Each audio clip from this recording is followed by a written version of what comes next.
Assalamualaikum warahmatullahi wabarakatuh. Selamat datang di SDN 22 Muara Padang. Bersama saya Arif Wibowo SPD, guru kelas 5 SDN 22 Muara Padang. Pada kesempatan kali ini, saya akan berbagi cerita tentang kegiatan mentransformasi lingkungan belajar menjadi laboratorium literasi dan numerasi di sekolah kami. Pendidikan abad ke-21 menuntut lebih dari sekedar transfer pengetahuan. Ia mewajibkan pembentukan individu yang adaptif, kritis, dan mampu memecahkan masalah. Di antara kompetensi dasar yang mutlak harus dikuasai, literasi dan numerasi menempati posisi sentral sebagai fondasi bagi seluruh proses belajar.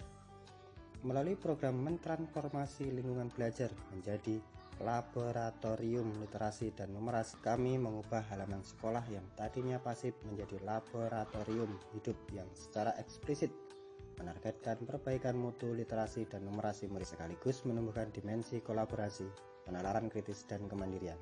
Meskipun SDN 22 Muara Padang memiliki halaman sekolah yang luas dan rindang, seringkali hanya digunakan untuk upacara atau kegiatan olahraga, bukan sebagai sumber atau objek belajar. Hal ini menciptakan dikotomi. Belajar hanya terjadi di dalam kelas, sementara di dunia luar dianggap sebagai waktu istirahat. Pengamatan lapangan menunjukkan bahwa murid-murid di SDN 22 Muara Padang memiliki tingkat kolaborasi yang cukup baik dalam kegiatan informal. Namun, sangat bergantung pada instruksi guru dalam kegiatan formal. Tantangan terbesar adalah mengubah persepsi guru dan murid. Sebagian besar guru telah terbiasa dengan metode pengajaran teacher center atau berpusat pada guru, di mana kegiatan literasi dan numerasi harus dilakukan di dalam kelas dengan arahan langsung. Selain itu, mengubah kebiasaan murid yang terbiasa pasif menjadi eksplorator aktif memerlukan waktu, kesabaran, dan desain kegiatan yang sangat menarik. Sumber daya dan logistik juga menjadi tantangan kami selanjutnya.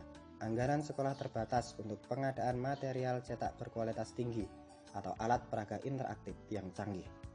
Oleh karena itu, tantangan yang muncul adalah bagaimana menciptakan lingkungan yang sustainable, low cost, namun tetap high impact. Untuk menjawab tantangan tersebut, kami melakukan revitalisasi ruang kelas. Langkah pertama adalah mengubah ruang kelas dari ruang ceramah menjadi ruang belajar mandiri. Kami menerapkan konsep pojok literasi interaktif. Pojok ini dilengkapi dengan buku-buku non-fiksi dan fiksi yang disusun berdasarkan tema, didampingi oleh prompt card atau kartu pemicu yang berisi pertanyaan tingkat tinggi untuk mendorong pemahaman kritis. Selain itu, kami juga melakukan transformasi lingkungan menjadi pojok literasi rindang.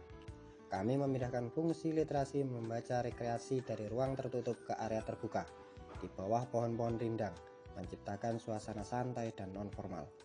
Murid wajib mengikuti sesi membaca mandiri di area rindang minimal 2 kali seminggu.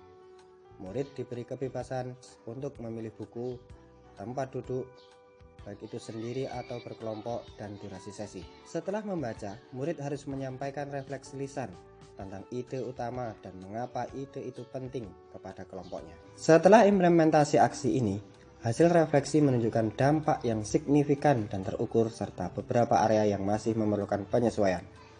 Peningkatan paling mencolok terlihat pada keterlibatan murid. Sebelum intervensi, murid sering terlihat hanya berdiam diri di saat jam istirahat. Setelah transformasi, banyak murid yang terlihat berkelompok di pojok literasi, membaca prompt card di koridor teks, atau berdiskusi di taman matematika. Observasi menunjukkan peningkatan waktu yang dihabiskan murid untuk kegiatan mandiri yang berhubungan dengan literasi dan numerasi di luar jam pelajaran. Perubahan lingkungan fisik harus selalu didukung oleh perubahan mindset pedagogis. Lingkungan hanyalah alat. Efektivitasnya terletak pada bagaimana guru mengintegrasikannya ke dalam skenario pembelajaran yang menantang dan bermakna. Praktik ini menunjukkan bahwa investasi pada kreativitas dan kolaborasi jauh lebih berharga daripada investasi pada teknologi mahal.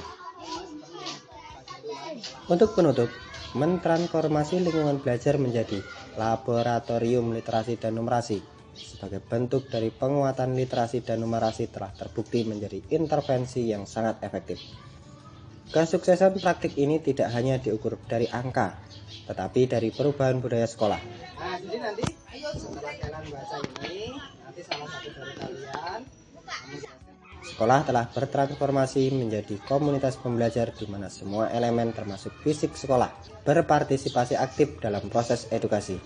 Kedepannya, komitmen untuk terus merefleksikan dan memperkaya lingkungan belajar akan menjadi kunci untuk mempertahankan momentum peningkatan literasi dan numerasi demi membentuk generasi muda yang benar-benar siap menghadapi kompleksitas dunia modern. Perkenalkan, nama saya Fairan, murid kelas 5 SDN 22 Muara Padang.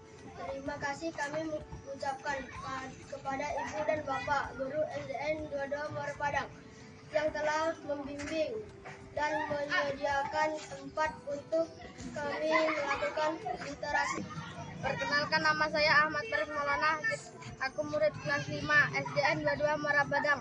Terima kasih kami ucapkan kepada Bapak Arif Wibowo yang selalu membimbing kami dalam melakukan literasi di halaman sekolah. Perkenalkan, nama saya Sakura, murid kelas 5 SD SDN 22 Muara Padang. Terima kasih kami ucapkan kepada Bapak Guru SDN 22 Muara Padang yang telah membuatkan kami media literasi sehingga kami senang melakukan literasi dimanapun tempatnya. Demikian rangkaian cerita kegiatan yang telah berhasil kami laksanakan. Semoga dapat menjadi inspirasi bagi kita semua.